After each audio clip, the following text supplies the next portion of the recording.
This is not my first time being at Landmark. It will surprise many of you. This is not my first time being at Landmark. The first time I was in Landmark was in Campus A in 2022 when I was a guest speaker during the social media and entrepreneurship seminar. So Landmark is my home, and I'm so happy to be back here today to share another session with co-travelers, co-dreamers, and amazing leaders who are passing through this platform. And today we want to discuss something which is very important as far as our lives, our destinies are concerned, and that is on dreaming again. To dream again, beyond fear, beyond culture, and beyond problems. Beyond fear, beyond culture, and beyond problems. I'll tell you a little story. Years back, I used to be with my mom in an amazing village called Bafmen. And one night I had a dream, and I saw that I had so much money. There was these big bags of money all over me, and it was such an amazing experience. I could buy anything I needed. Everything was just beautiful. And then when I woke up from that particular dream, I saw myself lying down again in the bamboo bed in our village. I was so angry, I was so frustrated that I decided to go back to the dream just so that I could go back to that experience I was just having. And today, I want us to discuss something which is very important to our lives as emerging leaders, and that is on our dreams. I want to tell you a story about an amazing man called William Kakwambi. Now, this is a Malawian engineer and an author who came from a small village in Wembe, Malawi. From a very poor background, Kakwambi could not complete his academics due to financial constraints. So Kakwambi dropped out and decided that he was going to teach himself engineering by studying in the library on his own. Kakwambi, through reading engineering books in the library, was able to fix the first windmill that provided water and electricity to his people. And his story became a movie on Netflix, which we know as The Boy Who Harnessed the Wind. It became a TEDx talk, and it even became a book. Kakwambi only needed to gather gum tree materials, bicycle materials, and also local scrap materials he got from a garage in his neighborhood. Now, Kakwambi, though coming from a very poor background that could not even afford him education, was able to provide some sort of comfort to the people of his village. And in January 26, 1996, two Stanford University students known as Larry Page and Sergey Brin embarked on a research study which became the child of what we enjoy today known as Google. I can go on to tell you about people like Strive Masiwa, who was born by a single mom, came from a very low background, and then eventually built his company Econet Wireless, and today he's a multi-billionaire funding education for young people across Africa. We can talk about the amazing Rebecca Enochong, who is her own Cameroonian lady, who came from an average family too, and founded a company Appstech, which today is providing software services for over 50 clients across 50 countries. And today she's a leading voice when it comes to STEM for ladies in Africa. All of these people probably came from backgrounds like you and I, from countries, from cultures, from environments where they had every other reason not to embark on the things that they wanted to do. And so that is why today we just want to have this conversation on dreaming again. Because as a people, we are caught up in the mix of fear, in the mix of cultures, and in the mix of a lot of problems. Now, the ability to dream is God's gift to you. I want you to say that to somebody. The ability to dream is God's gift to you. Now, if you are not a shepherd of an idea like Elon Musk saying you want to go to Mars, it may look very simple. But when you begin to think about people like Elon Musk, where human beings say, okay, let us go to Mars, it takes a lot of craziness for such a dream to be there. Years ago, probably somebody looked so crazy when he said we should stop moving on food. Why don't we invent cars so that we can give speed and efficiency to our lives? And that crazy dream became a reality. And the Wright brothers went as far and said, why are we just using cars? Why don't we even fly like the birds of the sky? And they brought up the helicopters. To dream is God's gift to every human being.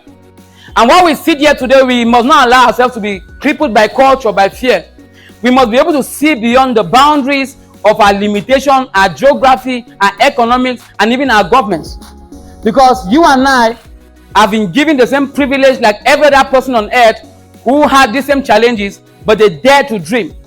Now, the human mind is so amazing that it is God's incredible gift to everybody.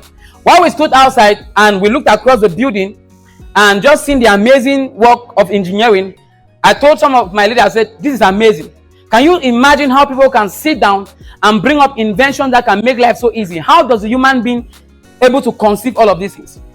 Now, you and I may think we are not special, or maybe this is a reserve for certain kind of engineers and people who are given to certain kinds of special genius, but that is not true. All you and I have to do is to have the capacity to host the dream that God is bringing to us. Because whether you like it or not, there is something that is driving you beyond your family, beyond your geography. And every day of your life, God is going to be visiting you with dreams which are supposed to look beyond your natural comfort and just your immediate environment. Now, when dreams come to you, they are not just coming to you to buy a car, to build a house, and to be able to have 2 children and an apartment. When dreams come to you, they are coming to a generation. It means that God will give you an idea and you become a custodian and a shepherd of that idea so that a generation can become better. Think about Facebook.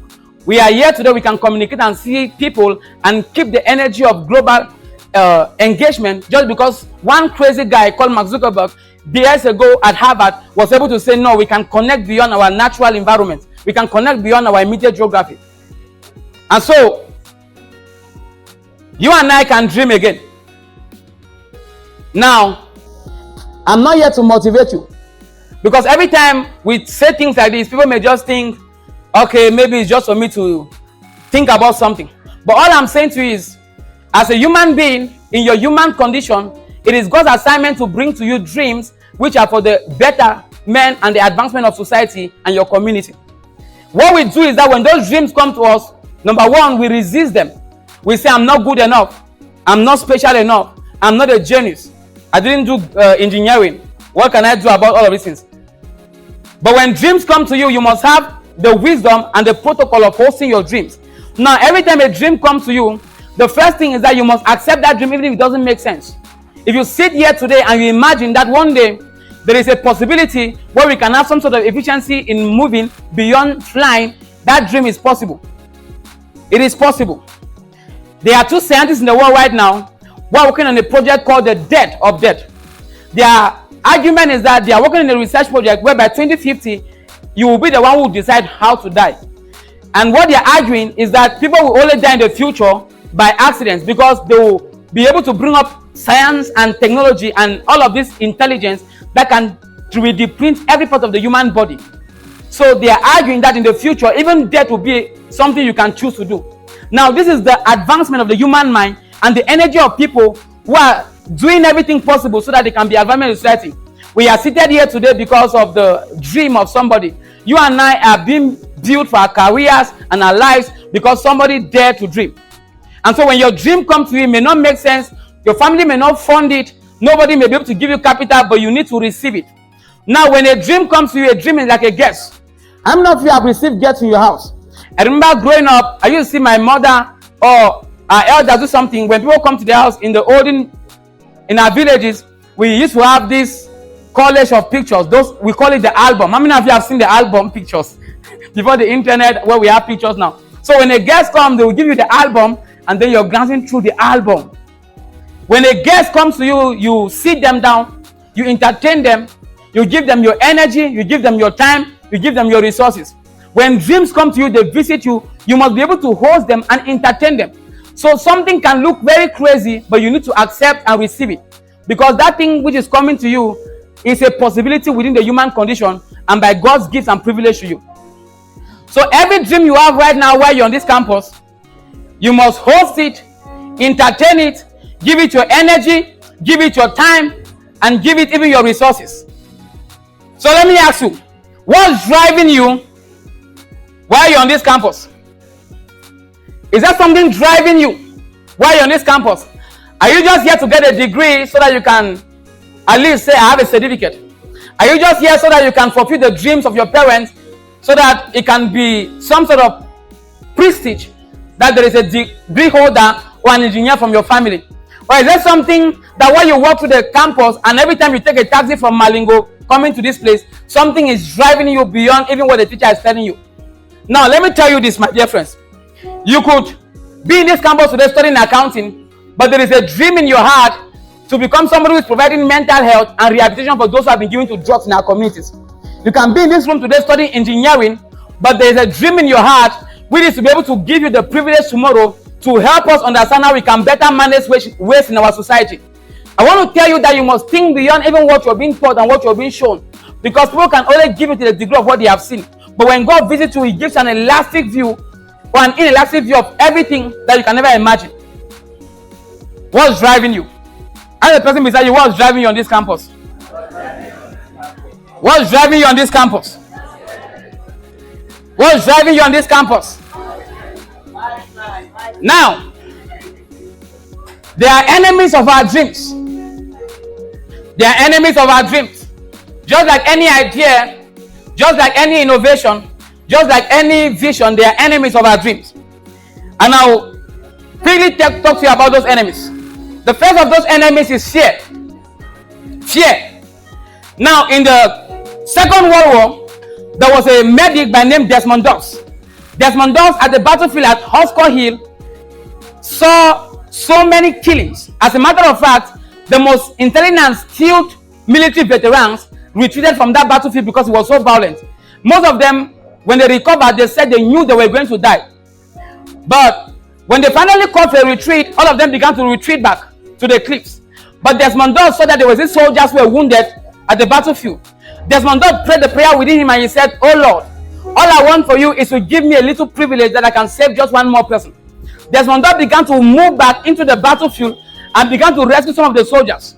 He will take them back to the cliff, and with a rope they will lower them down.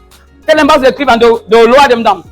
Do you know that by the time Desmond Doss finally collapsed from exhaustion, he had actually saved 75 men? Now Desmond Doss did not move into the battlefield because he was fearless. It wasn't because there was nothing to fear about. He moved because the voice of purpose may be stronger than the voice of your fears. Are you getting? It means while we sit here today, our fears may be genuine. Maybe where you came from, there is nobody who is able to help you. So you are scared of engaging the ideas that God is putting in your heart. But sometimes you must understand that whatever comes to you is because you have the capacity to do it even beyond your natural environment. And so when you embrace the dream God is bringing to you, you will soon find out that the people who are designed to lift you or to partner with those dreams sometimes will not be those who you are expecting. Somebody say goodbye to fear. Say goodbye to fear. Goodbye to fear. Let's talk about culture. There is a parable of the elephant and the bucket. Now, those who train elephants have something they do. When they give birth to an elephant, what they will simply do is that they will take that elephant as a baby and they will begin to tie that elephant to a large trunk of tree. Now, the baby elephant tries to pull out of that large trunk of tree and she cannot. And then after a period of 3 months, while doing that, they will now loose the elephant from that large trunk of tree, and they can even allow the elephant with just the chain or with just a little bucket or with just a little chair. Now the elephant has been conditioned to believe that it cannot move out of that place. So even though what it is being tied to is a bucket or it is just a little chair right now, the elephant cannot move again because number one, it has been conditioned, and then number two, it has learned helplessness. You and I are like that sometimes. We come from cultures, from families, from environments, from sometimes institutions where we have been learned and we have been conditioned helplessness. There are things that we believe we cannot do just because we are Cameroonians. When they said, is Cameroon going to change? I heard some people say no. It's not our fault. It's because sometimes the culture is trying to tell us so. But you and I must see beyond that culture. You and I must see beyond where we have been prevailed and we have been tied down. Hello? Say, I see beyond my fears. I see beyond my culture. I see beyond my geography. I see beyond my environment. And let me talk to you about problems, which is part of the things you're going to face as a dreamer, maybe as an engineer, as somebody who is thinking of building a next social media platform. You and I are caught up in an infrastructure where we struggle with epileptic power supply, where sometimes the network services we enjoy are like a woman who is running, a pregnant woman running mood swings. It comes and it just goes, and you can't understand what is happening. We are caught up with many problems which are plaguing our infrastructure, and this makes it difficult for us to be able to sometimes achieve the dreams that we want to achieve. I have been able to sometimes understand just the pain it takes to build a tech education platform in Cameroon for myself. Because sometimes when you're trying to have a meeting with an investor, a partner, or with somebody out there, the network is on epileptic mode. But though we have these problems, what are we going to do? Are we going to allow them just make us complain or keep complaining? So what is next? What is next? Though our fear, our culture, and our problems are there, what is next is this. We must take up personal responsibility. Somebody say personal responsibility. Personal responsibility. And you must take up personal responsibility, number one, for your self-awareness. Fishes don't take swimming lessons. Birds don't take flying lessons. Monkeys don't write curriculum vitae. This is because all they do is to stay in their design and they excel in it. I know you are in this campus, you could be studying engineering, accountancy. You must not limit yourself to just the thing you're studying, because there is a design and a potential installed in you as installed capacity which you must give expression to. So you must become very aware of who you are. There are people in this room today, you are doing engineering, but when you speak to people, they just feel better because there is something about you that brings comfort to their soul. So you must become self-aware of the things you can do. You must take up responsibility for your personal growth. Personal growth. If weeks and years pass by and you remain the same person, then you're not growing. The only thing that should be growing in your life should not be your age. You need to ensure that every passage of the months and the years, you are growing in your intellectual capacity, in your communication skills, your negotiation skills, in your interrelational skills with people. Personal responsibility. You must form critical alliances. There is nothing on earth you can do without critical alliances. Everything you see outside your every decision is a work of faithful partners who are putting their energy and resources together. How many of you are football fans? You understand that the beautiful Barcelona and the Messi we talk about is a synergy of Xavi and Iniesta. And for those of you who are Real Madrid and Ronaldo fans, you understand the place of the Benzemas and all of that.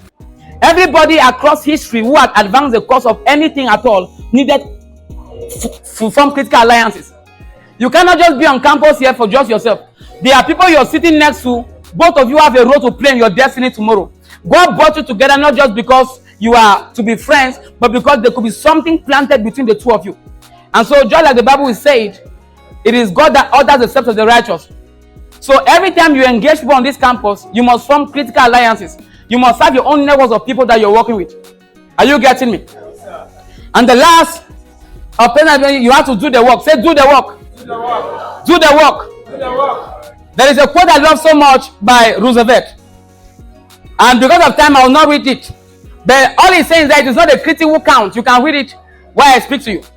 It is not a man who sits down and complains who counts.